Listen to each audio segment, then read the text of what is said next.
Muito bem, já vamos começar então aqui o nosso tema livre de hoje. Então, eu só tenho uma questão já pré-apresentada, que foi a que o Wagner colocou para a gente ontem, a respeito de expiação. E aqueles de vocês que tiverem alguma dúvida, vão colocando então, né, o tema livre a gente sempre coloca.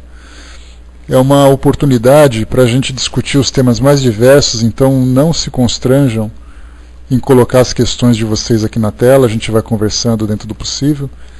E se houver alguma questão que necessite de uma pesquisa mais aprofundada, a gente deixa ela para amanhã, porque aí então eu faço a pesquisa de hoje para amanhã e já pego direitinho os detalhes, porque algumas vezes ele exige uma base teórica mais profunda e não apenas assim a nossa opinião ou o nosso entendimento da questão. Então coloquem a questão de vocês, não tenham nenhum tipo de receio. Eu sempre digo que não existe pergunta que não tenha utilidade, né? Não tem pergunta boba, né? Então só é bobo aquele que não pergunta, ao contrário. Então façam as perguntas de vocês, fiquem à vontade para a gente discutir qualquer assunto que queiram apresentar relativos à doutrina espírita. Bom, Wagner, você tinha perguntado ontem, né, qual exatamente a definição de... tá certo então, Dalene. A definição de expiação, é isso que você tinha colocado ontem para nós? Só me põe exatamente ali qual foi a pergunta específica. Se o caráter da expiação é ser imposta. Antes da gente começar a tratar de expiação, a gente lembra de falar se ela é imposta ou não, a gente precisa entender exatamente qual é a natureza, né, a definição de expiação.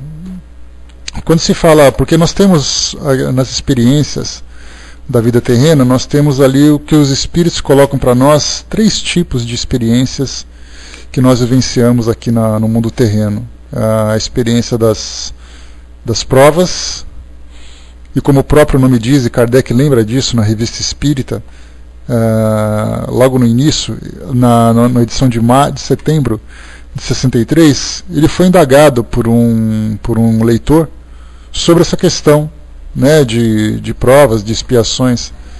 E ele dá uma resposta bem interessante, que eu vou ler só um trechinho dela, para fazer uma definição para a gente, e depois conversamos. 63, mês de setembro. O artigo ele é denominado exatamente questões e problemas sobre a expiação e a prova. Tá? Então ele faz uma definição bem interessante aqui para nós. Ele começa dizendo assim: várias comunicações dadas por espíritos diferentes qualificam indistintamente de expiações ou de provas os males e as tribulações que formam o quinhão de cada um de nós durante a encarnação terrena. Resulta de tal aplicação de 2 palavras, muito diversas em sua significação, teriam a mesma ideia, causando uma certa confusão, sem dúvida pouco importante para os espíritos desmaterializados, mas que entre os encarnados dá lugar a discussões que seria bom fazer cessar, por meio de uma definição clara e precisa, e por explicações fornecidas pelos espíritos superiores, as quais fixariam de maneira irrevogável este ponto da doutrina. Tomando primeiramente essas 2 palavras em seu sentido absoluto, parece que expiação seria o castigo, a pena imposta para o resgate de uma falta, com perfeito conhecimento, por parte do culpado punido, da causa desse castigo, isso é, da falta a expiar. Compreende-se que, nesse sentido, expiação é sempre imposta por Deus. A prova não implica nenhuma ideia de reparação, pode ser voluntária ou imposta, mas não é a consequência rigorosa e imediata das faltas cometidas. A prova é um meio de constatar o estado de uma coisa, para reconhecer se é de boa qualidade.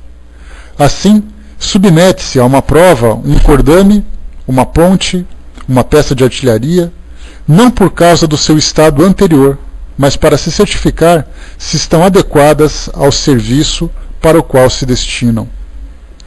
Do mesmo modo e por extensão, chamam de provas da vida ao conjunto de meios físicos e morais que revelam a existência ou a ausência de qualidades da alma, para estabelecerem sua perfeição ou os processos para ela feitos para essa perfeição final.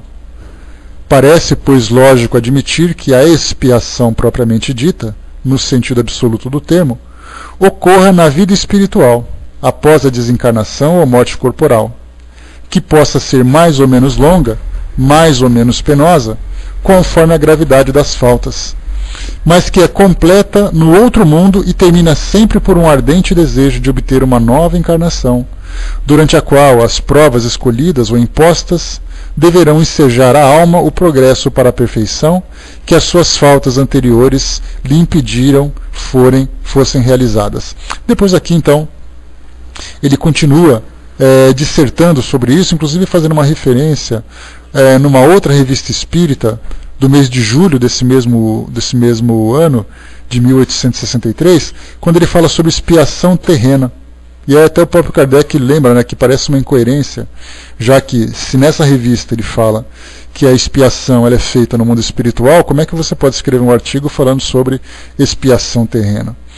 Então, assim, nós temos uma preocupação muito grande de fazermos interpretações de palavras que os espíritos trazem para nós, para tentar apresentar uma linha de raciocínio.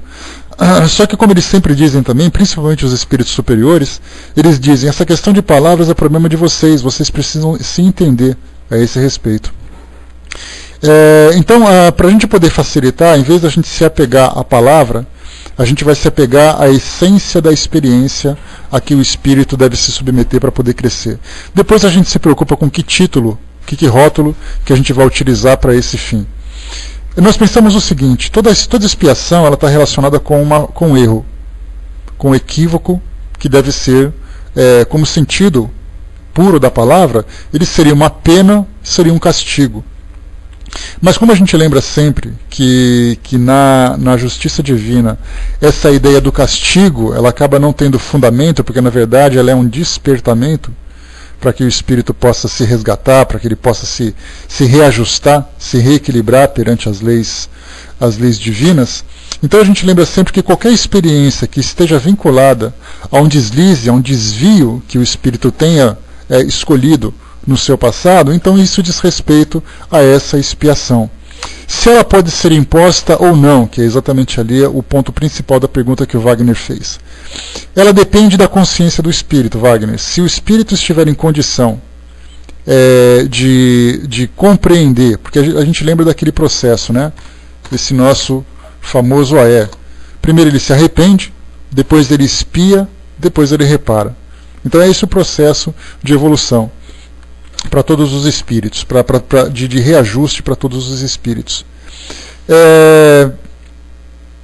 Altivo Panfiro, que foi presidente durante praticamente toda a sua vivência física, lá do Centro Espírita Leon Denis, e ele conversando com os espíritos mentores da casa, eles trataram desse assunto, para fazer uma diferença entre aquilo que é prova e entre aquilo que é expiação.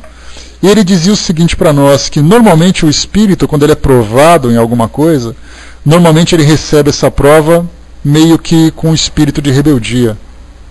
Quando ele passa por uma expiação, significa que ele já adquiriu consciência do seu erro e deseja repará-lo. Então a expiação, está ali na questão 264 que o Wagner colocou no capítulo 5, item 8, aqui também do Livro dos Espíritos, ou do Evangelho. Então, no caso, o capítulo do Evangelho, isso. Então, nesse caso, conforme os espíritos, conforme foi colocado para nós nessa análise, quando eu chego no mundo espiritual, a expiação, como Kardec coloca, se dá no desprendimento do espírito do corpo físico, ou seja, desprendimento não, no desligamento do corpo físico. Então ele chega no mundo espiritual, ele passa por aquela aflição da culpa, ele passa por aquele drama de consciência, ele passa por aquela angústia de ver o erro cometido. Temos ali na questão, por exemplo, 989, que é uma questão que eu guardo muito esse número, que não preciso nem consultar para lembrar, mas esse 989 ele diz o seguinte, que Kardec pergunta se um indivíduo que tem uma personalidade forte, difícil, e provoca o sofrimento de outras pessoas, o que acontece com ele? Aí então os espíritos responderam que no mundo espiritual ele vai ficar ter na memória tudo aquilo que ele causou de negativo, e a imagem das pessoas a quem ele provocou sofrimento ficará viva na sua consciência. Então, na verdade, isso é um grande tormento para ele. E essa expiação pode durar um tempo curto ou um tempo longo, de acordo com a resistência que o espírito apresente. Chegando num determinado momento em que ele percebe, em que ele vamos dizer assim, que ele se arrepende de fato, em que ele aceita realmente que ele foi o responsável por aquela dificuldade, ele mesmo já busca, por impulso, uma nova reencarnação para reparar aquela falta.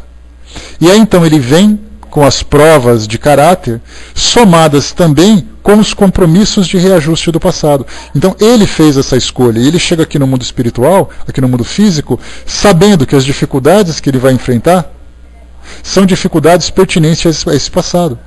E sendo pertinentes a esse passado, ele faz com vontade de consertar, mesmo que isso gere para ele algum tipo de sofrimento. Então ele faz, na verdade, com consciência e aceitando as consequências.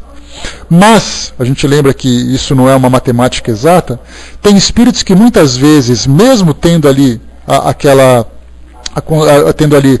passado por uma experiência negativa, de tendo cometido o erro, ele se coloca numa condição de resistência que somente uma nova encarnação vai fazer com que ele repare, com que ele se desenvolva.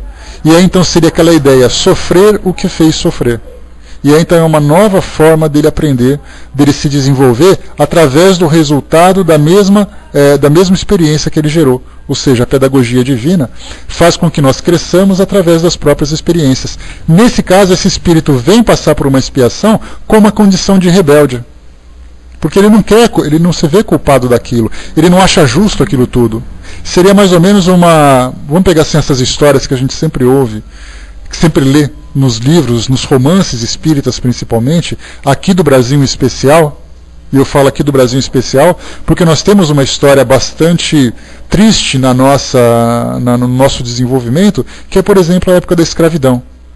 Aqui no Brasil, Portugal já tem uma história diferente, a Itália já tem uma história diferente, e aqui no Brasil a gente tem muitos romances que falam dos antigos fazendeiros, senhores de escravos, espíritos que foram sequestrados de sua terra natal e vieram aqui para se tornarem servidores e tudo mais. Muitos daqueles que eram senhores de escravos se viam no direito de utilizar aquelas almas para servirem aos seus interesses e depois não se veem culpadas por isso. Elas acreditam fielmente que elas tinham o direito de fazer isso, que eram de sua propriedade. Numa encarnação seguinte, ela vem sofrendo as consequências daquilo que ela vivenciou. De ter humilhado, de ter matado, de ter destruído a vida, sonhos de pessoas, e ela passa por aquilo. E ela chega aqui sofrendo as dificuldades relativas àquela experiência do passado e não aceita. Então vê-se claramente que essa foi uma expiação imposta, não é uma prova. Porque quando se fala, eu estou vivendo isso por causa de, já significa que é uma expiação. Se eu falar assim, olha, eu quero testar o meu caráter a partir de agora, eu me vejo como um espírito com relativa paciência. Vamos então testar a minha paciência. Como Kardec colocou numa ponte, se você quer testar uma ponte para saber se ela tem resistência, coloca-se peso, coloca-se ali alguns instrumentos para poder fazer medição e tudo mais. Se você quer testar um avião na sua resistência, coloca-se ali um piloto de provas para poder ali fazer com que o avião seja submetido a alguns tipos de situações para testar a sua resistência. Então isso acontece também moralmente com os espíritos, conosco. Então quando se fala em provas, falamos em provas de caráter. Quando se fala em expiação, falamos de resgates do passado. Tanto provas como resgate do passado pode ser aceita pelo espírito ou pode ser a sua revelia. Então a gente lembra que não existe para nós essa ideia de que, não, porque no livro está escrito que é assim. Quando se fala de espíritos, nós falamos de livre-arbítrio, nós falamos de experiências do passado, projetos para o futuro, interferência do meio, interferência de outros indivíduos. Então essa nossa matemática terrena, que é exata, ela não se aplica para essa diversidade que existe no mundo espiritual. Então se nós nos prendermos às palavras, nós perderemos ali grande parte daquilo que é realmente a realidade daquela ideia, daquela teoria, vamos dizer assim. Então, entendamos o efeito dela. Não nos preocupemos com as palavras propriamente ditas. Kardec coloca, inclusive, nesse artigo, logo no final ele coloca assim, olha, não percamos tempo discutindo isso. Essa ideia de palavras. Entendamos qual é o sentido, qual é o mecanismo da coisa. Mais ou menos nesse sentido ele diz. Então ele mesmo aconselha, porque esses debates são sempre, não porque é prova, porque é expiação, você entra num fórum na internet, você entra numa sala de estudos, você vai no centro espírita, esses temas as pessoas ficam discutindo, é assim, não é assim, não porque está escrito, porque não está escrito. Para, vamos entender o porquê da coisa. Porque dá a impressão, quando eu dou aula de matemática para os meus alunos, eles têm uma grande preocupação em decorar fórmulas e simplesmente aplicar mecanicamente aquela fórmula para resolver um problema. Sendo que, na verdade, ele não conseguiu interpretar o problema e não conseguiu raciocinar em cima dele. E, às vezes, a gente utiliza esse mesmo método mecanicista, automático, para um estudo da filosofia. Não pode ser assim. A filosofia ela depende de um entendimento da essência da coisa. Tudo parte da essência. Depois a gente procura colocar definições mais específicas para o nosso entendimento. E a gente está fazendo o caminho contrário. A gente pega essas palavras e tenta fazer com que as ideias se apliquem às palavras. Não, peguemos as palavras e voltemos. E voltemos depois para a parte principal. A Cindizinha colocou, né, embora tenha saído, depende do modo como o espírito encara e vivencia os acontecimentos da existência. Tudo isso é uma questão de rebeldia, de aceitação ou de negação. Então pensemos assim, o espírito pode sim ser conduzido inclusive para uma encarnação sem ser de sua vontade. A gente já falou sobre isso das reencarnações compulsórias. Fizemos um estudo sobre isso, que tem espírito que ele tem ali tal dificuldade, tal situação que ele precisa vivenciar as consequências do seu passado. Porque se dependesse de nós ficaríamos ali milênios no mundo espiritual sem reencarnarmos, porque a gente não tem vontade de voltar e reencontrar com pessoas e reencontrar com situações. Hoje, felizmente, pelo modo como nós nos desenvolvemos, nós já conseguimos adquirir uma certa consciência e, embora nós não aceitemos por vontade própria, os espíritos conseguem nos convencer. Eu já coloquei para vocês aqui uma situação em que, imagina o seguinte, nós temos que passar por uma... vamos pensar assim, de uma coisa bem real. Aniversário da sogra. Aí então a esposa chega para o marido e fala assim, meu bem, hoje é aniversário da mamãe. Aí o marido fala, e daí? A gente vai ter que ir. Aí ele fala, jura que tem que ir? Aí ela começa a argumentar, começa a conversar com ele. Aí ele fala, tá bom, vai, então vamos. Quer dizer, se depender dele, ele não vai. Mas pelos argumentos, pela pressão e pela chantagem, aquela coisa toda, né, pela discussão, para evitar aquela discussão, ele fala, então tá bom, vamos logo, vai. Muitas dessas situações acontecem conosco também aqui no mundo espiritual. Os espíritos falam para nós, olha, é melhor para você, você vai se sentir mal, você vai sofrer mais um pouco. Aí a gente fala, vai, tá bom, vai. Aí os espíritos falam, mas tenho certeza que a gente vai te acompanhar. Então, na verdade, a gente tem assim, até as encarnações, umas são aceitas, outras são imploradas e outras são compulsórias. Embora as compulsórias não sejam assim com tanta intensidade como era no passado, pelo desenvolvimento que a gente tem. Então Wagner, não sei se era exatamente esse o raciocínio que você tem em torno dessa questão, a gente pensando na essência, podemos entender que tanto de um jeito como de outro a expiação pode se dar. Tanto a revelia do espírito como pode ser escolhida pelo espírito quando ele já chegou naquela condição de se arrepender do erro cometido. O Wasserfall colocou, né? Porém, se o outro espírito, prejudicado, entre aspas, conseguir compreender e perdoar o outro, o compromisso do passado foi resgatado, e como fica a situação do espírito que provocou esse transtorno ao retornar à pátria espiritual? Wagner, coloca para mim aí se era mais ou menos isso que você queria, para eu poder entrar ali na questão que foi colocada pela Wasserfall.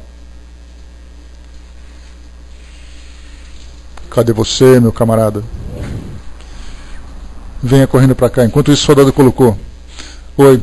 Mais ou menos isso? Tem alguma coisa que ficou ainda para a gente discutir? O que você pensa? O soldado colocou, é a lei do progresso, por mais que o espírito relute em crescer, em determinado instante, ele será obrigado a isso, é um processo natural. É o mesmo lema que nós utilizamos pelo amor ou pela dor, é o que acontece conosco também. Você cresce pelo amor, quando você tem consciência, tem vontade, ou você cresce pela dor, quando as experiências vão quebrando aquela rigidez que foi adquirida, né? Então, a Wasserfall perguntou, quando um espírito acaba cometendo erro, o outro que sofre. Wasserfall, a gente pensa o seguinte, que as nossas relações interpessoais, elas servem para nos dar estímulos, quer dizer, nós nos estimulamos constantemente. Eu te provoco um tipo de estímulo, você me provoca outro tipo de estímulo.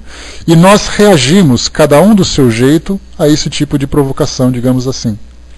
Provocação saudável ou provocação nociva, mas cada um reage de um jeito. Sendo cada espírito senhor de si mesmo, dono da sua própria consciência, dono da sua própria vontade, ele reage do jeito que melhor lhe convém. Muito bem. No caso de uma relação problemática, numa relação tumultuada, onde ali os espíritos se prejudicam em determinadas situações, nós perguntamos assim, será que eles vão ficar o tempo todo presos um ao outro, algemados um ao outro, até resolverem essa questão? Sendo o espírito uma individualidade e senhor da sua própria vontade, ele pode dizer assim, olha, eu te perdoo e eu não quero mais dar continuidade a isso.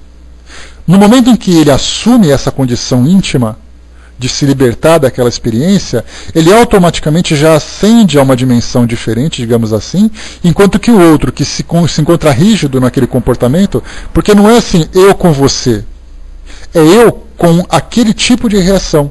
E esse tipo de reação pode ser com você, pode ser com outra pessoa. Então, na verdade, o problema está comigo. Não está na forma como não está na minha relação com você. Uma experiência mais prática para a gente poder entender isso tudo são casamentos. Certa vez, Divaldo Franco, numa experiência, ele comentou sobre numa conferência, ele tratou desse assunto. E ele colocou o seguinte, que muitas vezes nós temos uma relação de casais que são extremamente difíceis. Ou a mulher acaba se tornando submissa pela imposição do esposo, ou a esposa se torna ditadora e colocando o marido numa situação difícil, e esse casamento não se desfaz. Seja por uma dependência afetiva, seja por uma questão dos filhos, seja por uma questão financeira, seja lá qual for o motivo. Eles continuam vivendo juntos, mas naquela aflição, naquela angústia. Inclusive os próprios espíritos nos dizem, né, suporte o seu casamento até o seu limite. Porque se existe aquela relação íntima com aquele indivíduo, é porque existe ali um trabalho a ser realizado. Mas não é imposição, você é obrigado a viver com aquilo.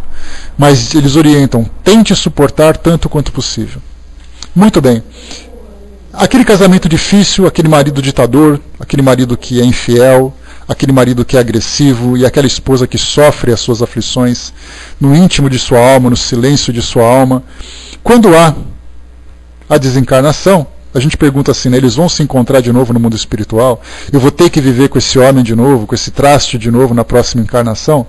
O modo como ela reage, de saber assim, olha, eu vivi a experiência que eu tinha que vivenciar, o meu pensamento é outro, eu perdoo aquele marido, a gente não tem mais nada para resolver. Nesse momento, ela já se desvinculou dele. As provas dela, as experiências dela, já não dizem mais respeito a ele, no que diz respeito às dores que foram provocadas. Mas ele, no caso, vai ter que continuar vivendo experiências dessa natureza. Então, os próximos casamentos dele, as próximas relações que ele tiver, ele vai acabar passando por essa experiência difícil, com outra pessoa. Porque, na verdade, ele tem que aprender com a experiência, não com aquela pessoa. Se ela já conseguiu se desprender dele, ela não tem mais compromisso doloroso nenhum com ele. Ela já espiou o que tinha que espiar, se aquilo fosse uma expiação, já perdoou o que tinha que perdoar e pronto. Então, na verdade, nós não vivemos em parceria, nós não vivemos em coletividades para toda a eternidade, nós somos individualidades. E cada um responde por si. Se eu fiz sofrer, e a experiência dolorosa pertinente àquela situação já me trouxe de volta, já conseguiu fazer com que eu restabelecesse aquele equilíbrio, pronto, já resolvi o problema. Imaginemos dois alunos que um cola do outro, um agride o outro, um passa de ano, o outro não passa. Acabou. Então por isso que a gente coloca as provas das expiações, embora elas sejam trabalhadas coletivamente, elas dizem respeito ao indivíduo. E o indivíduo, se ele souber lidar com isso, foi resolvido então. O Wagner colocou aqui, um companheiro no centro colocou que expiação é sempre imposta, e daí surgiu um debate sobre o assunto. Né? Nesse caso, Wagner, se ela é sempre imposta, quer dizer que se eu me arrependi então, eu não tenho o direito de escolher isso tudo? Olha, eu aceito isso, eu aceito as consequências. Eu sei que eu errei, eu sei que aquilo foi equivocado, então me dê a oportunidade de restabelecer aquilo, porque eu não tinha o direito de fazer aquilo. Não foi imposta, foi deliberadamente eu escolhi vivenciar aquela expiação. Então por isso ela depende do quê? A partir do momento em que houve o arrependimento, o espírito já se tornou consciente da necessidade de reparação. E aí então ele vai ter que ser trabalhado, encorajado, porque não é o fato de eu me arrepender, que eu vou simplesmente dizer assim, não, eu estou disposto a fazer isso. Imagina numa penitenciária, se você perguntar para grande parte dos presos, dos detentos, eles vão dizer que estão arrependidos e estão mesmo. Mas se você perguntar para ele, mas você está disposto a continuar aqui presente? Ah não, se eu puder sair, eu saio. Obviamente. Quem gostaria de continuar ali preso, conscientemente, deliberadamente, passando por aquela situação? O Osterfal colocou, né, mas não gostaria que o outro sofresse, pois compreendo e me importo de voltar com ele outra vez para ajudá-lo. Sim, claro que pode. Nesse caso já sai de uma expiação, já se torna uma missão. Eu escolhi essa missão de conviver com aquela pessoa para ajudá-lo no seu desenvolvimento, mesmo que eu não tenha mais obrigações. Numa mensagem que a gente já ouviu várias vezes aqui na sala, daquelas que tratam de temas diversos, né? Como, por exemplo, deixa eu pegar aqui um dos temas. Está aqui para nós, que fala sobre família, que fala sobre provas da senda, que fala sobre provações de entes queridos, aquela que a gente ouve de harmonização, né? Tem uma que fala sobre o parente difícil. E aí, naturalmente, se encaixa em praticamente todas as famílias, que sempre tem aqueles que popularmente são chamados de ovelhas negras, né? Aqueles que se destacam negativamente por alguma situação. E nessa mensagem, que ela é muito sábia, que era uma mensagem psicografada, os espíritos dizem assim, que toda vez que nós nos encontramos com um parente difícil, é porque há necessidade desse reencontro. É porque muitas vezes a dificuldade que ele apresenta foi causada pelo nosso próprio comportamento. Aí então a gente começa a pensar assim, mas espera aí, como é que eu posso dizer que toda vez que eu tiver então que viver naquela situação, toda vez que eu tiver que conviver com uma situação difícil, uma situação problemática, quer dizer que eu fui culpado?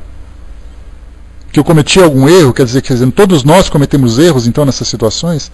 Aí o Espírito lembra que ele disse assim que nem sempre, entretanto, nós nos encontramos em situações difíceis, por causa de escolhas que nós fazemos, por causa de erros que nós cometemos. Muitas vezes nós nos encontramos em situações difíceis por escolha própria. E ele lembra, Jesus, por exemplo, quando reencarnou naquela época, ele não tinha nenhum compromisso de resgate com a humanidade. Ele simplesmente optou para fazer com que, optou por essa experiência para poder auxiliar no desenvolvimento. Então são muitos os casos que você colocou, são muitos os casos de espíritos que escolhem reencarnarem junto com seus filhos, junto com suas esposas, com seus pais, com seus maridos, para poder fazer com que os ajudem pelo amor, porque apesar da dificuldade, foi pelo amor que eles estavam juntos. Daí então que nós colocamos as missões.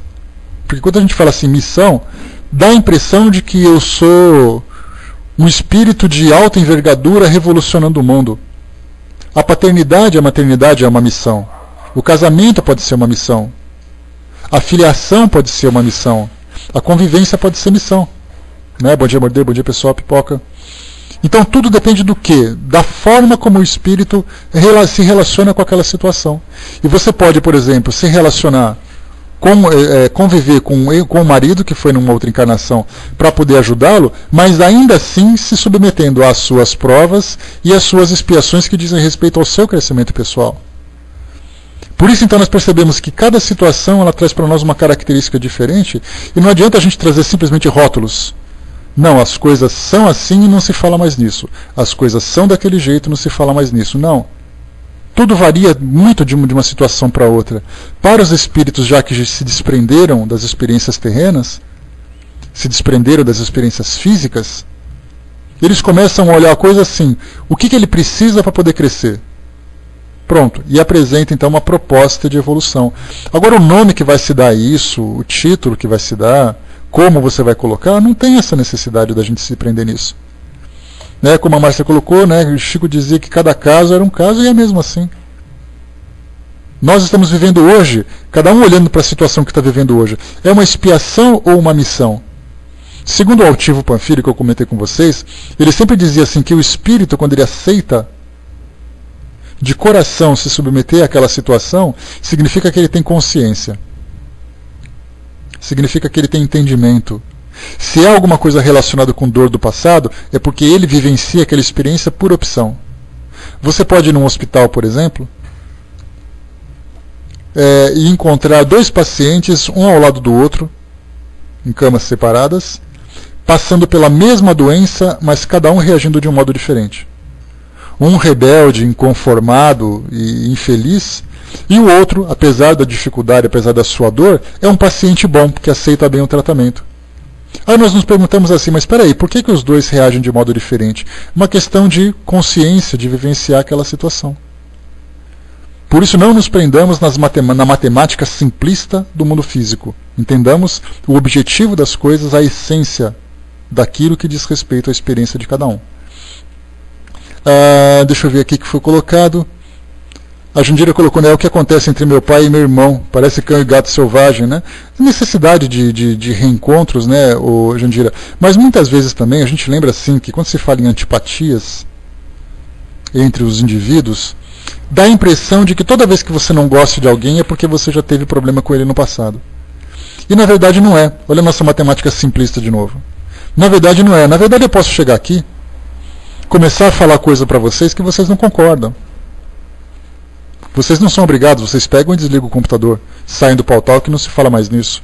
Mas e se por acaso nós convivemos numa empresa e eu fico dando a minha opinião e me comportando de um jeito que te incomoda? Você vai querendo uma antipatia por mim, que chega uma hora em que você se sente sufocada pela minha presença. Aí você vai dizer, nossa, esse infeliz encontrou comigo no passado, não é possível, joguei pedra na cruz. Às vezes nem joga pedra, joga barro, porque o barro gruda, né? Aí fica pior ainda. E aí o que acontece então? A gente fica pensando que todos os problemas da nossa vida hoje acontecem no passado, e na verdade é uma situação que foi criada agora, só que ela foi se agravando pelo comportamento agressivo do outro e muitas vezes pela minha intolerância. Porque eu então falo assim, eu não suporto aquela pessoa. E aí eu fico, não suporto, e de fato eu não suporto. Aí quer dizer, a paciência não vem da minha parte, ele também já não entende muita coisa, a gente se torna inimigos em determinado momento. A gente se torna inimigo em determinado momento. E aí então todo mal, todo erro, toda diferença, toda dificuldade, ela começa num determinado ponto, que pode ser no passado ou pode ser agora também. Agora nós podemos criar amizades novas, podemos criar amores novos e inimigos novos também. Assim como nós trazemos do passado situações que foram dolorosas. Claro que a nossa vida hoje está muito mais envolvida com experiências do passado do que com experiências que nunca aconteceram, que nunca tiveram razão de acontecer. Então a nossa personalidade é fruto do passado. Grande parte dos nossos relacionamentos é também questão do passado. Mas como Kardec coloca lá no capítulo 5 do Evangelho, Bem-aventurados os aflitos, tem problemas que nós criamos a partir de agora. E não precisava ser assim. São escolhas que nós fizemos. O soldado colocou, né, o verdadeiro arrependido nem mesmo pratica o erro, pois antes de fazê-lo, já se arrepende e não faz. Né? Aqueles que já conseguiram atingir essa questão, né, soldado, são aqueles que já se arrependem só de ter pensado. Só que infelizmente a gente se arrepende e ainda por cima pratica, né? Esse que é o problema. Então esse que é a questão, né? Não sei se o Acerfal e o Wagner ali ficaram satisfeitos com o nosso raciocínio. Pois é. O Morder colocou para nós aqui, né? Como distinguir se é algo do passado ou de agora? Na verdade a gente não tem como distinguir. Né? O esquecimento do passado, conforme os Espíritos colocam para nós, lá no Livro dos Espíritos, esse esquecimento tem exatamente o objetivo de nos dar liberdade de ação. Algumas experiências são tão claras, né, que, por exemplo, você nasce com uma doença congênita, você passa por uma experiência que te acompanha a vida toda, com muita dor, com muita dificuldade, que você não foi responsável por causar, que é exatamente essa a orientação que Kardec nos traz lá no Evangelho. Ele fala das dificuldades do passado e dificuldades do presente. Isso está bem definido no Evangelho. Ele põe assim, se você estiver passando por um problema, analise a origem dele, comece a voltar no tempo, para saber se não foi você, por acaso, que teve uma atitude, que teve um comportamento, que por acaso criou aquela situação. Vamos pensar o seguinte, vou para o carnaval, eu gosto de dar exemplos simples para a gente poder raciocinar, né? Fui para o carnaval, nessa balada, aí no bloco do beija-beija, eu estava lá com uma garota, a gente se envolveu, teve ali um momento de intimidade, ela engravidou, e aí então a gente teve que resolver essa situação, porque afinal de contas eu fui o responsável, e aí então a minha vida gira em torno dela e daquela criança, e eu falo assim, só podia ser coisa do passado. Aí eu pergunto, e se eu não tivesse ido para o carnaval? Será que eu teria sequer conhecido aquela pessoa?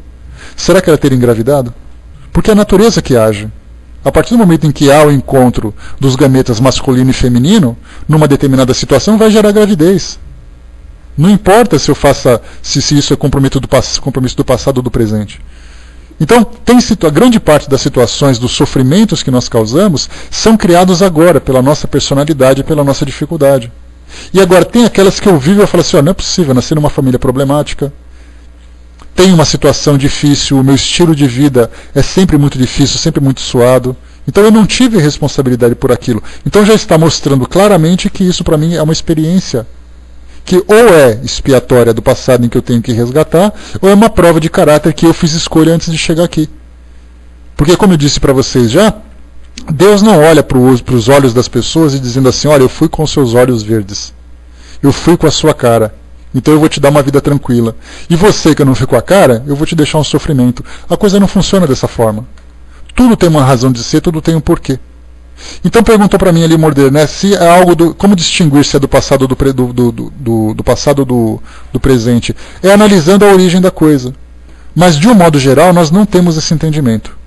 Porque se tivéssemos essa lembrança, nós não apenas distinguiríamos o presente do passado, como sofreríamos todas as angústias das lembranças anteriores. Eu olharia para alguém da minha família e lembraria que aquela pessoa me prejudicou muito e alimentaria por ela um ódio 10 vezes mais potente do que naturalmente eu já sentiria. Porque eu não só não gosto da presença dela agora, como me lembro do que ela fez. Ou ela sentiria por mim aquele mesmo ódio. Ou eu passaria por uma experiência de limitação física, de saúde, seja lá como for. Aí eu falo assim, bom, eu estou doente, meu corpo é assim, ele não funciona dessa forma. Aí então eu volto no passado e me vejo cometendo os erros que eu cometi. Eu vou sentir tanta vergonha, principalmente se a pessoa com quem eu cometi esse erro estiver na minha relação. Eu não sei o que eu fiz com ela, eu não sei o que eu fiz contra ela. Toda vez que eu olhar para aquela pessoa, eu vou lembrar que alguma coisa de errado eu fiz. Por isso, então, nós não lembramos dos fatos do passado, mas nós trazemos o resultado daquilo que nós vivenciamos e trazemos a essência daquele sentimento, que é mais ou menos eu sentir ou uma depressão, ou uma angústia, ou uma antipatia, não sei porquê, só sei que ela existe. Porque se eu souber porquê, aquilo pode piorar, pode me levar a grandes desequilíbrios. Então, na verdade, a gente tem que analisar o quê? A fisiologia da experiência. Aquele meu casamento, é um casamento difícil. Como é que ele começou? Foi uma escolha irresponsável que eu fiz? Aconteceu por acidente? Ou aquilo foi sendo trabalhado e eu me casei e a vida foi levando para chegar onde eu cheguei? Então tudo aquilo que é mais complexo, digamos assim, tem maior probabilidade, eu não estou afirmando, mas eu estou dizendo que tem maior probabilidade, de ter um relacionamento no passado. Agora, é de fato? Não sabemos, a nossa memória não consegue alcançar. Mulher colocou, estou tentando me dar bem com todos os que eu gosto, né? Só assim não os verei na próxima encarnação. Mas é exatamente o contrário. Você tem que, já que você vai se dar bem com quem você gosta, você vai encontrá-los novamente pela lei de afinidade. Essa que é a questão, porque se a gente gosta de alguém tentando conviver bem com ela, e depois que tudo se acerta, por que não encontrá-la de novo? Essa é a questão, né? Ele me lembra mais ou menos aquele provérbio chinês, que tem uma jovem que se casou com um rapaz e a mãe desse rapaz era uma sogra terrível. Ela não suportava aquela mulher. Aí então ela foi num curandeiro e falou para ele assim, olha, faz para mim uma fórmula. Com quem não afinizo, né? Mas depois que você consegue tratar bem e a coisa se ajeita, os inimigos se tornam amigos, Morder, é uma tendência natural. Aqueles que você não gosta hoje por uma questão do passado, certamente no futuro vocês vão se abraçar, olhar para trás e dizer, você lembra como a gente cometia erro naquela época? Tudo é uma questão de ajuste, tudo é uma questão de sintonia. Não se preocupe que as coisas sempre vão dar certo. Então, continuando a história, ela foi nesse curandeiro e pediu para ele então um veneno, para que pudesse matar a sogra que ela não suportava, já que ela morava na casa da sogra. É aquele sistema familiar na China, né, onde a mulher saía de casa para morar na casa do marido junto com a família dele. E aí então ela começava, o curandeiro pegou, deu uma fórmula para ele e falou assim, olha, pingue isso aqui todos os dias na comida dela, que logo você vai ver resultado, mas eu vou te dar um conselho, você tem que agir naturalmente, tratar ela muito bem para ela não desconfiar. Aí ela voltou para casa e todos os dias então ela ficava com sorrisos, com agrados, etc. e tal, e pingando aquela bendita gota. Ou a maldita gota, nunca se sabe. Mas depois de um tempo ela percebeu que o fato dela ter mudado de comportamento fez com que ela visse a sogra de um modo diferente, sem que ela se desse conta. E ela começou a criar uma afinidade com a sogra. Depois de um tempo ela correu naquele curandeiro e falou assim: olha, pelo amor de Deus, me dá um antídoto. Porque eu não quero mais matar minha sogra, a nossa relação mudou muito. Aí ele falou: não se preocupa, que era só água. É o seu comportamento que faria a diferença. Então, na verdade, nós temos exatamente isso. Quer dizer, a gente vai mudando os nossos relacionamentos, vai tratando as pessoas diferentes, a gente vai se transformando e, naturalmente, a nossa afinidade, a nossa sintonia com essas pessoas vão também se transformando. Então, aqueles que são inimigos, podemos ter certeza que no passado eles foram amigos também. Eram pessoas do nosso relacionamento, mas cada um seguiu um caminho diferente.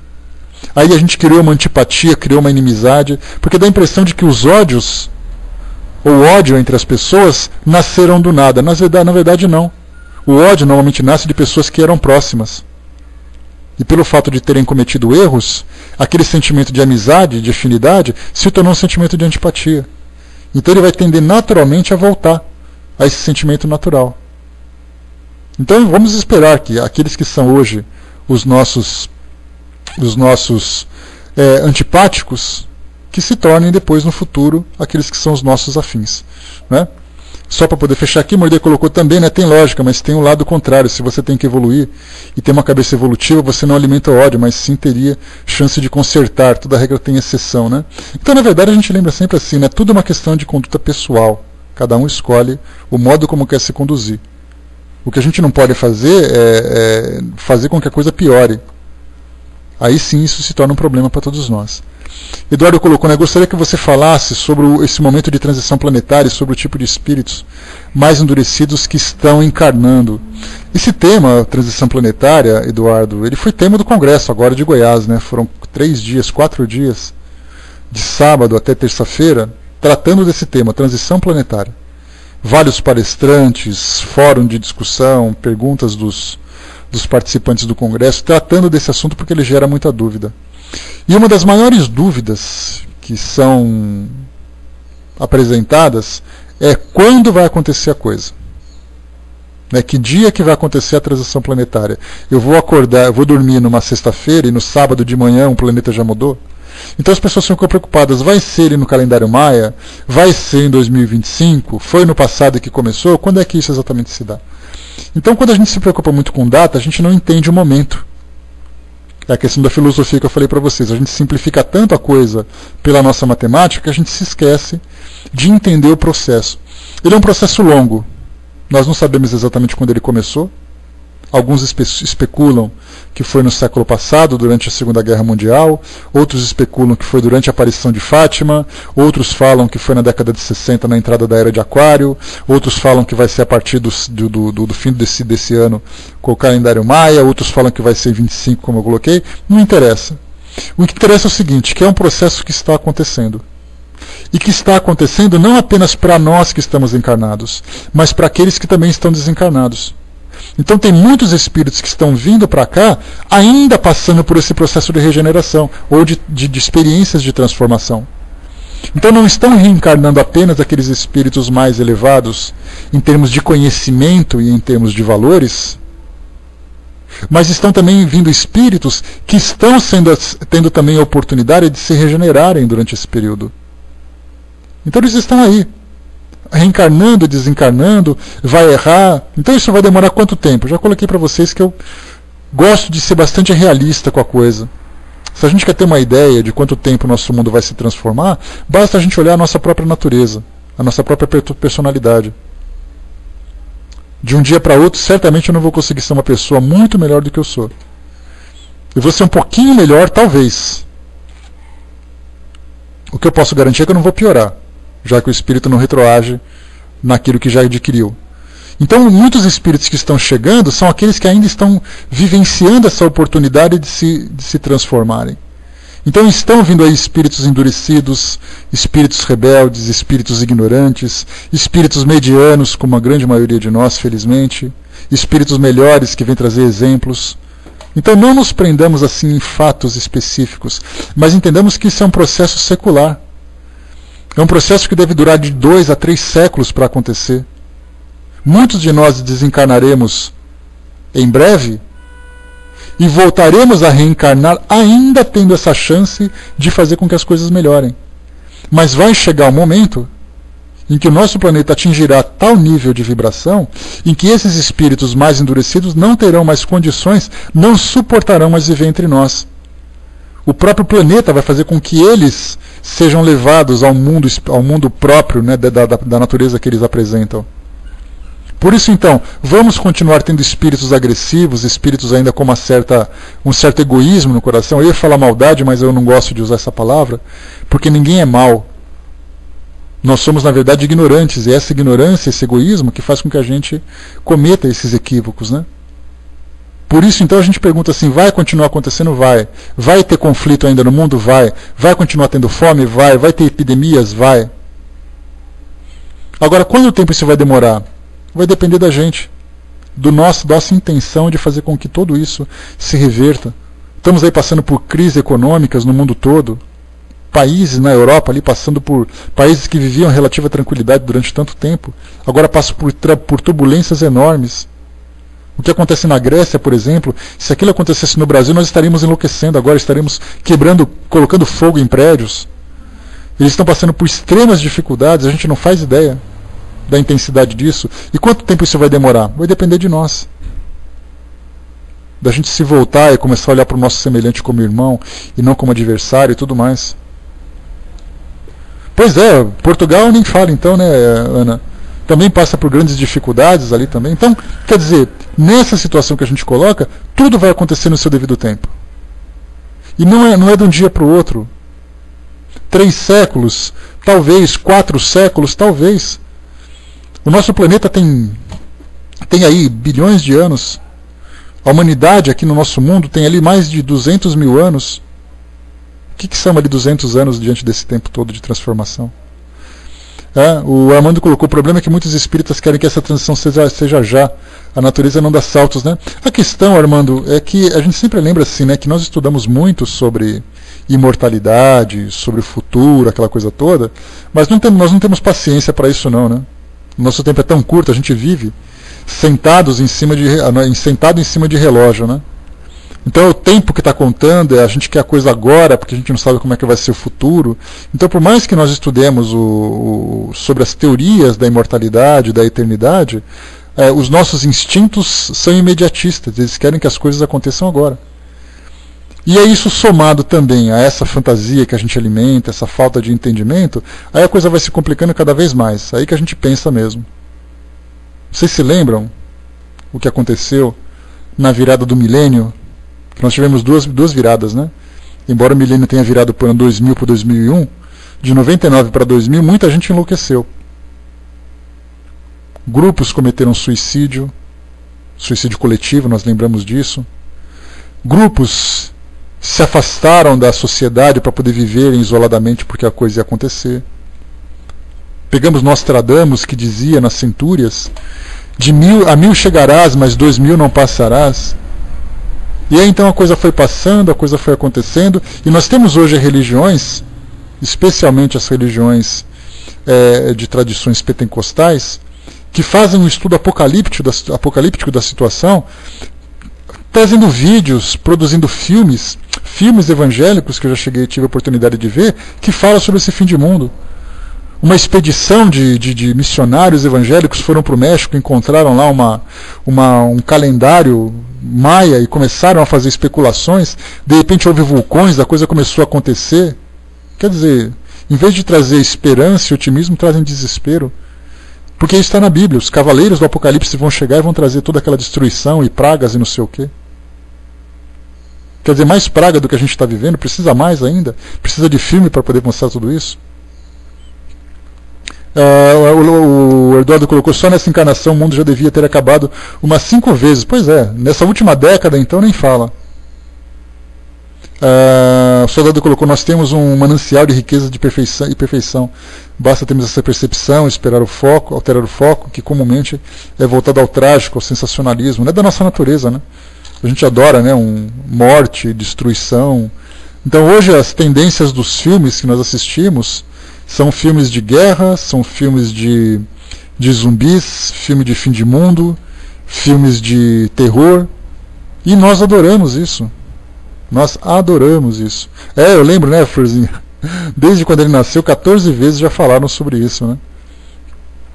Deixa eu ver aqui, que também a Betinha colocou, né? Tem gente se preparando para o fim do mundo esse ano. Acho que foi o Globo Repórter que mostrou. É possível que isso tenha acontecido mesmo. O Hermes colocou também, vi na TV que 15 mulheres estão processando um senhor, chefe de uma seita em São Paulo. Se eu vi bem foi isso. Mas deve ser isso mesmo, né? Deve ser isso mesmo. Deixa eu ver aqui, a Jandira colocou para nós, mas aí eu pergunto, né, se essas tragédias terrestres acontecem, são os desencarnados, e são os desencarnados coletivamente, esses espíritos já resgataram seus débitos por desencarnarem dessa forma? Depende da forma como eles reagem, né? Porque na verdade você se livra de um equívoco do passado se você por acaso conseguiu aprender com aquela experiência.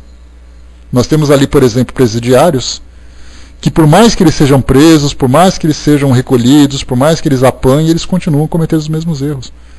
No dia que eu disser assim, eu não quero mais fazer isso, e eu quero trabalhar para que isso aconteça, a gente lembra que primeiro você se arrepende, depois você expia, passando pela dificuldade, depois você faz a reparação. E essa reparação significa agora que eu já vivi essa experiência e entendi o meu erro, eu vou trabalhar para que aquilo não aconteça de novo do erro que eu cometi. As pessoas que eu matei, as pessoas que eu destruí e tudo mais. Então tudo acontece assim de acordo com a transformação do espírito. Então não é a experiência que faz com que ele se modifique, é a transformação dele diante da experiência. Porque do contrário, basta você morrer de um jeito, já que você fez uma coisa, você anda pela rua, é atropelado, você morreu tragicamente e você se regenerou. Mas não é assim. A experiência nos serve como estímulo de transformação. E é essa transformação que vai mostrar de fato se eu conseguir resgatar, se eu conseguir crescer, se eu conseguir compreender. O Braço colocou, tem uma escritora evangélica por nome Helena G. White. Ela foi prevendo o fim do mundo e alterando datas até o que? O Braço, Kansas. Coloca de novo para mim que eu não entendi essa última palavra. Então, mas o que importa para nós, nesse sentido, é que nós temos esse pensamento trágico por natureza. Por isso, então, a nossa razão, o nosso entendimento, o equilíbrio, principalmente. Né? Hermes colocou, né? E se cansou, né? Até que se cansou, né? Tá certo. Teve uma rádio lá nos Estados Unidos, Brás, que uma igreja nos Estados Unidos que era proprietária de uma rádio. E o pastor dessa rádio, ele estava ali prevendo que a partir de tal dia a coisa ia mudar. O mundo ia acabar. Aí então chegou naquele dia, o mundo não acabou, eu fiquei acompanhando isso nos jornais. Naquele dia, ele falou assim, às 10 horas do dia da sexta-feira que vem, o mundo vai acabar. Aí quando chegou no sábado, ele falou assim, não, eu errei o cálculo.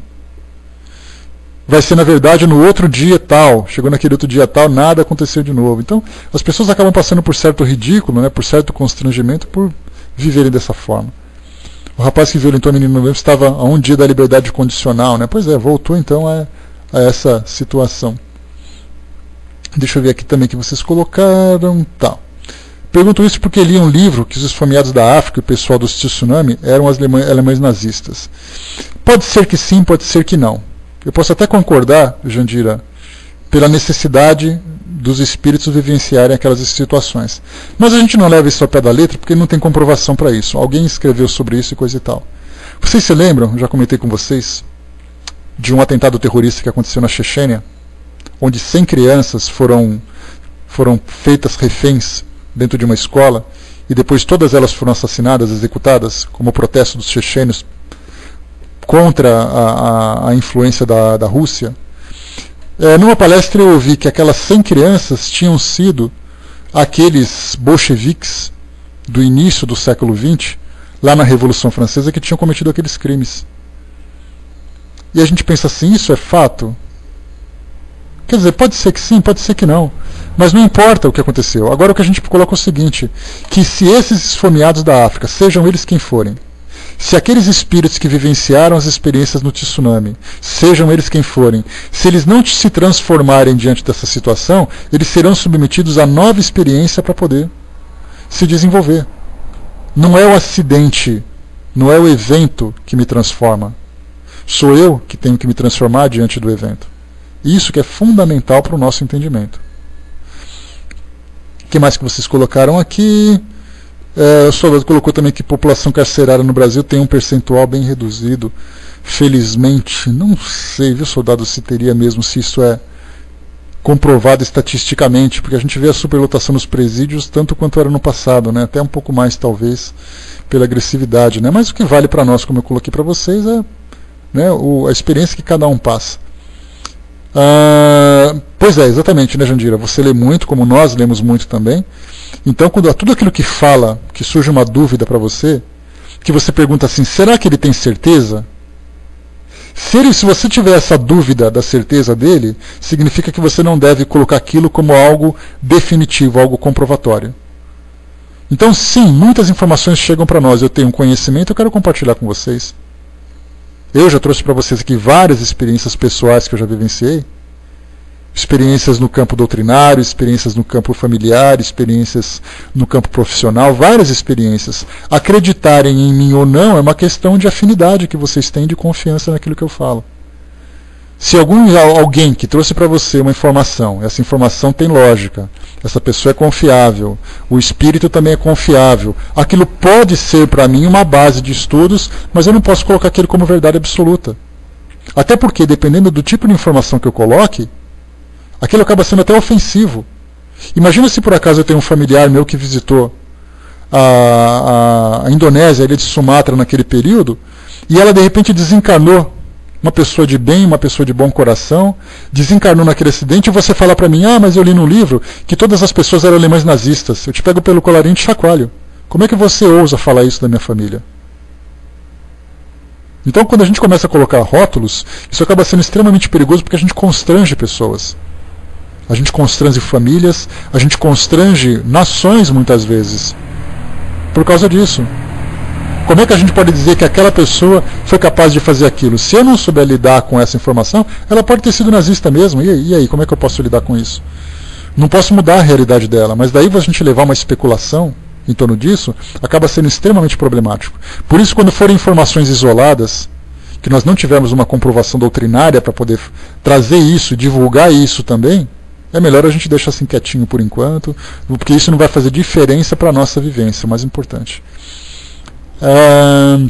O Hermes colocou, né, houve um comentário na época que aquele incêndio ocorrido em Niterói e dos anos 50 foram desencarnadas muitas crianças, seriam aqueles que mataram as crianças na época de Jesus, né? Foi colocado isso no livro de Irmão X, né, Hermes, que falava sobre o incêndio do circo em Niterói, né?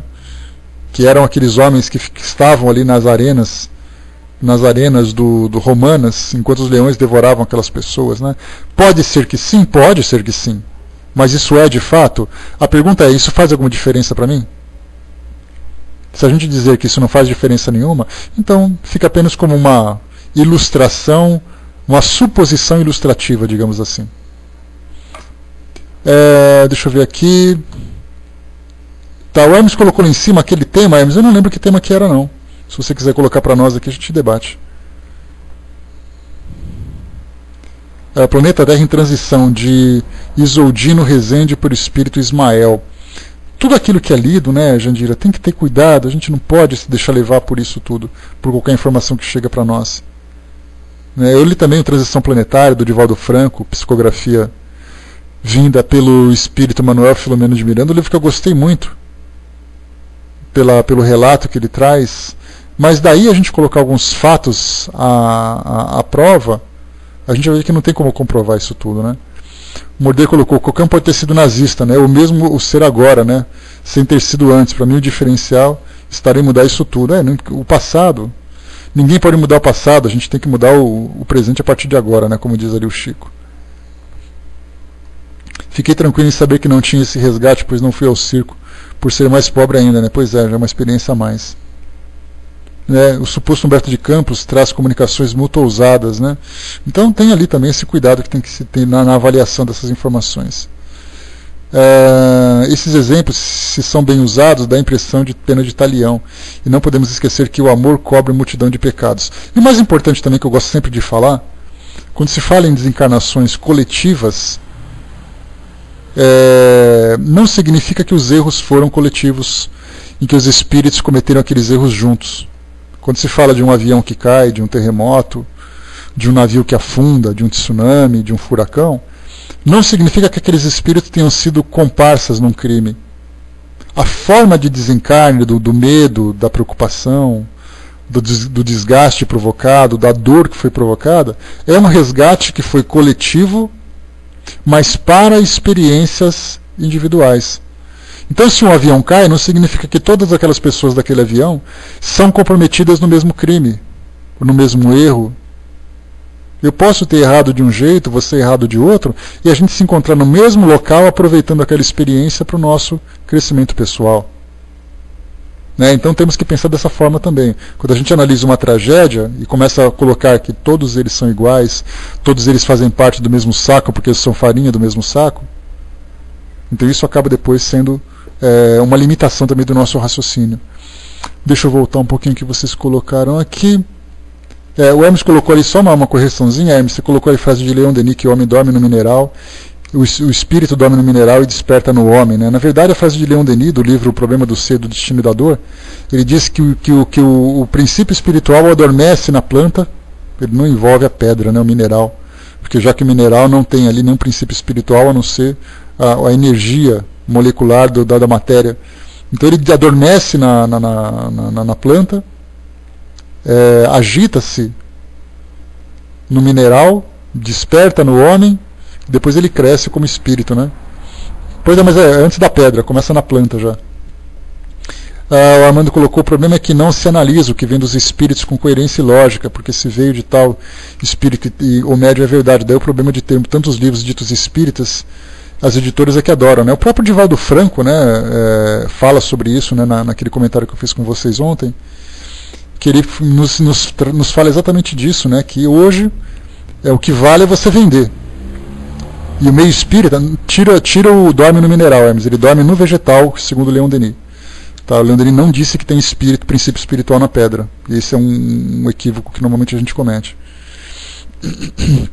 Então, assim, é muito, muito fácil a gente comprar coisas, vender coisas para ganhar dinheiro. E o meio espírita hoje é uma maravilha. Ainda mais que a mídia está o tempo todo falando desse assunto, que nós queremos mesmo é que o espiritismo se divulgue cada vez mais, só que a gente não está preocupado da forma como vem acontecendo essa divulgação. Então tem aí obras com qualidades duvidosas, vai com Deus, Pipoca, bom dia, beijos. Então, assim, quando se fala sobre essa questão de livros, então temos ali a divulgação. Então tem divulgação que é feita de um modo simplista, de um modo fantasioso, de um modo que muitas vezes é equivocado, apresenta de fato erros doutrinários, e as pessoas compram porque o livro está na prateleira dos livros espíritas de uma livraria. Então o importante para nós é assim: toda vez que nós comprarmos um livro, é até um conselho que eu sempre dou, nós temos sempre que ter um cuidado de selecionar a obra pelo médium e pelo espírito. Se nós não conhecemos, nós temos que pesquisar para saber exatamente quem ele é. Não é porque o título é interessante. Eu já comprei também muitos livros por título. Já falei para vocês que eu já fui devorador de livros. Já li livro de tudo quanto é gente, de tudo quanto é jeito, de tudo quanto é história. Tinha capas assim que eu falava: nossa, eu quero ler isso porque esse assunto me interessa. Mas eu não me perguntei quem escreveu e sob influência de quem esse texto foi escrito. Por isso, então, a gente tem que ter muito cuidado. Ler os autores que são os mais credenciados, os médiuns que são também os mais conhecidos. Não qualquer tema, porque os espíritos superiores nos trazem informações daquilo que eles podem nos transmitir. Quando se fala em transição planetária, Kardec já fez aquele trabalho na época dele. Por que hoje vai chegar aqui espíritos e vai trazer novidades que Kardec não pôde trazer? Se pudesse trazer, ele teria trazido já. Ele já teria dito para nós lá no começo, não teria feito suspense todo. Não vamos contar nada para eles agora, para deixar que eles saibam depois. Não, se tivesse informação concreta, a coisa já teria sido dita. Por isso, então, a gente tem que ter muito cuidado com essas novidades, entre aspas, que aparecem a partir de agora. Porque essas novidades são simplesmente ideias sensacionalistas. Deixa eu ver aqui, então. Então ele colocou: Jesus nos mostrou como analisar os espíritos e os médicos que são usados por eles. Reconhece-se a árvore por seus frutos, né? O Brás colocou a questão 540 do Livro dos Espíritos, quase que repete essa frase de Leon Denis, né? Do anjo ao arcanjo, né? O Brás. Deixa eu ver aqui, Zé, que o que tem de escritor espírita, sim. O interessante, Armando, é assim: escritor espírita até são interessantes, porque eles trazem a opinião pessoal deles. É fácil a gente olhar para um autor, por exemplo, um escritor espírita, que traz para nós muitas informações e que eu gosto bastante, é Richard Simonetti. Ele sempre traz para nós temas de reflexão, sempre traz ali situações do cotidiano e coisa e tal. Ele não traz nada de revelação do mundo espiritual. O problema é quando é um médium que traz uma obra de um espírito que é escritor. Essa é a questão. Se você tem ali o meu nome, está na capa do livro, você pode jogar o livro fora e falar que eu não presto. Agora, quando você pega um livro desse, diz assim: Psicografia do Zec, médium, Hermes, pronto, todo mundo vai dizer assim: olha que livrão, que texto interessante, foi psicografado pelo Zec, nossa, que coisa. Azar de vocês, se vocês acreditarem nisso. Porque se eu não puder falar alguma coisa, eu não vou falar, não vou ficar criando histórias. Deixa eu ver aqui. Deixa eu ver, tá. Eu nem me lembrava mais, Hermes, do que você tinha colocado, desculpa. Acabei me esquecendo mesmo. Pois, já pensou então, soldado? Coitado da Vaninha. Que aliás a Vaninha está longe agora. Deixa eu ver, a Vaninha caiu? Não, está ali, né? Tá. Bom, então o trabalho é feito em cima disso, né? O Brás colocou: tem um espírito de um Frei Fabiano de Cristo que manifesta em um padre Miguel aqui de Sobradinho, Distrito Federal. O problema é que você não fez nada, você está muito quieta, né? Que diz que André Luiz está prestes a reencarnar. Que esteja, né? Que esteja. Eu já comentei com vocês aqui de uma sala do Pautalk, que tinha aqui um trabalho mediúnico que era feito, a sala Espiritualismo Ecumênico. Esse que é o problema, Vaninha. Quando você está quietinha, que eu sei, que se eu perguntar assim: o que a gente conversou até agora? Eu quero só ver o que você vai relatar. Estou de olho em você. Então esse espírito dizia assim: eu conheço o André Luiz e ele não encarnou ainda. Quer dizer, eu conheço o André Luiz, ele não desencarnou ainda. Então a questão é exatamente essa. Que diferença faz a gente ficar discutindo a vida de outros espíritos, sendo que o problema que nós temos que enfrentar agora são problemas extremamente difíceis para o nosso próprio desenvolvimento. O problema é que nós somos muito curiosos, e sabe que a curiosidade, como diz popularmente, já matou o gato, né? Então a gente se deixa levar pela nossa curiosidade, pela nossa fragilidade. Teve um artigo que foi publicado ontem no jornal daqui de São Paulo, que falava assim que grande parte das amizades que foram criadas surgiram quando as pessoas começaram a falar mal da mesma pessoa. Né? Então aquela história assim de: eu começo a falar mal de fulano, você ouve, também concorda, então a gente se tornou amigo. Então na verdade é assim: a gente adora falar da vida alheia. E quando vem os mistérios do mundo espiritual, isso nos deixa mais instigado ainda. E esse problema que a gente acaba enfrentando. Mas a gente tem muita dúvida, Jandira. Todo mundo tem muitas dúvidas. Bom, a Darlene colocou também para nós aqui sobre a pergunta: se a água fluidificada tem prazo de validade. Darlene, sinceramente eu não li nada sobre isso. Tá? É um tema que a gente vai pesquisar para poder saber. Tá? Nunca li nada, nunca ouvi nenhum comentário que trata desse respeito. Mas quando a gente fala de energia, a energia não se dissipa simplesmente. Né? Então, se por acaso você tem ali água que foi fluidificada, ela mantém a sua energização. A princípio é o raciocínio que eu trago. Tá? Mas o que a gente pode fazer é exatamente isso: colocar, fazer uma pesquisa a esse respeito, para saber exatamente essa parte de fluidoterapia. Tá, de magnetismo também e tudo mais, né? Não, tá na sala, tô te vendo, Arlene. Tá, então essa é o que eu posso colocar para você assim, tá? Vamos pesquisar sobre isso para dizer, né? O Hermes colocou, né? Prazo de validade não é bem o correto, mas considerando que é medicação, quem sabe, né? É uma questão, eu não posso nem concordar ou discordar, mas o que a gente pode fazer é pesquisar sobre isso, tá? Uma perguntinha mesmo que tá ali, né? Então, como a Vaninha colocou, né?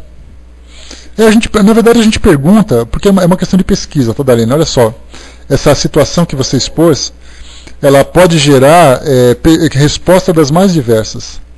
Se eu enviar, e eu pretendo fazer isso, um e-mail lá para o Centro Espírita Leon Denis, até mandar para a Betinha depois, tá, Beth? Se você puder perguntar isso para nós, lá para o pessoal lá do magnetismo, do tratamento de cura, a gente vai ter uma resposta.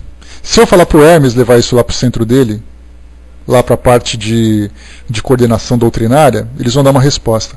E eu tenho certeza que a resposta vai ser tão diferente quanto os métodos de aplicar o magnetismo. Que nós temos aqueles que mexem a mão de um jeito, que fazem de outro, que você tem que vestir roupa branca, que você tem que ficar descalço, que você não pode cruzar a mão. Cada lugar tem um sistema diferente. Então eu acho que nós vamos encontrar ali uma diversidade enorme de respostas em torno desse assunto, que uns vão dizer que sim, outros vão dizer que não, outros vão dizer que só se a garrafa estiver destampada, outros vão dizer que se a garrafa for escura ela dura mais. Então a gente vê o quê? Uma questão de pesquisa. Tá? A gente vai fazer isso sim. O Nando colocou, né? Por que não abrir o Evangelho, fazer uma oração e pedir para que a água seja fluidificada novamente, né? A questão é, Nando, tem uma pergunta pertinente que o Darlene colocou.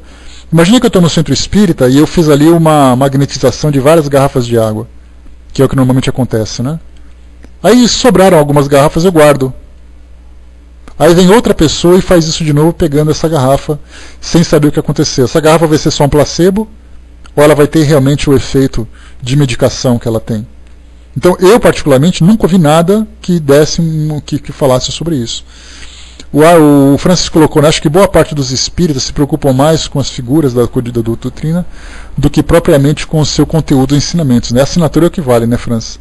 Te falo uma psicografia, a primeira coisa que eu faço é perguntar quem me mandou essa mensagem. Depois eu vou ler o seu conteúdo. A gente tem, infelizmente, essa preocupação. O Hermes colocou, né, a fluidificação magnética é colocada nas moléculas psi da água, né, coisa que não se estuda na ciência comum.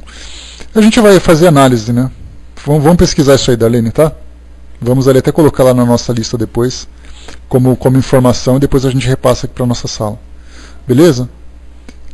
Beleza, vamos lá então. Pessoal, fechando por aqui o nosso trabalho, chegamos aqui no final do nosso encontro de hoje. Não sei se as respostas que nós colocamos aqui, as propostas de respostas que nós colocamos aqui na área, aqui no nosso trabalho hoje, foram claras ou foram satisfatórias, né? Qual é a pergunta do Nando? A água do centro espírita é mais forte que a água do Evangelho no lar? O que vale, na verdade, é a intenção, né, e a intensidade da energização, Nando. Muitas vezes eu posso fazer em casa, assim, com uma certa insegurança, né, com aquela fazer por fazer, faz aquela prece assim meio superficial, né, todo mundo dá a mão, faz aquele Pai Nosso meio mecânico, faz uma prece comum assim meio mecânica. Então assim, o potencial mental que eu apliquei naquele momento foi superficial, como pode acontecer também em casas espíritas. Vamos supor que eu pegue ali, por exemplo, o Brás, e aí o Brás estamos brigados porque a gente discutiu do assunto, e a gente faz parte de um grupo mediúnico. Então a gente vai se encontrar depois de uma reunião para poder fazer a aplicação magnética nessa água. Só que eu não queria que o Brás estivesse ali, ele não queria que eu estivesse ali. A gente faz uma prece, faz ali a imposição de mão. Então a antipatia que existe entre nós pode ter certeza que já quebrou a harmonização. Então, na verdade, é a forma como ela é aplicada, não o local e nem por quem.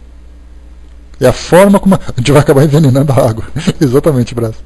Então tudo diz respeito ao quê? À intenção, à forma como a coisa acontece. Então pode ser que no Evangelho feito de coração, feito com sinceridade, vai fazer com que a água seja tão potente quanto um grupo mediúnico feito também de uma forma dedicada numa casa espírita. Tudo diz respeito ao quê? À intenção, à forma como a coisa é realizada, e não o local ou por quem a coisa acontece.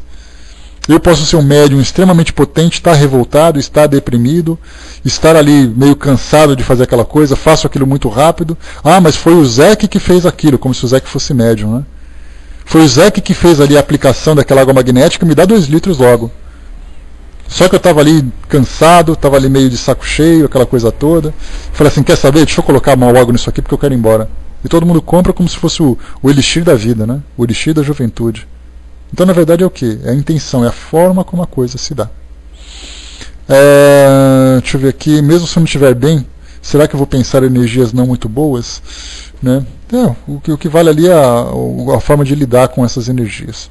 Pessoal, fechando por aqui então o nosso tema livre de hoje. Bom dia, pessoal que chegou. Fechando aqui o nosso tema livre de hoje. Esperando, né, que tenha sido um bate-papo produtivo para todos nós. Certamente que vai sempre nos levar a muitas reflexões, cada um dos assuntos que surgiram, e mostrando aí que são sempre temas que são bastante interessantes para o nosso aprofundamento, para o nosso estudo.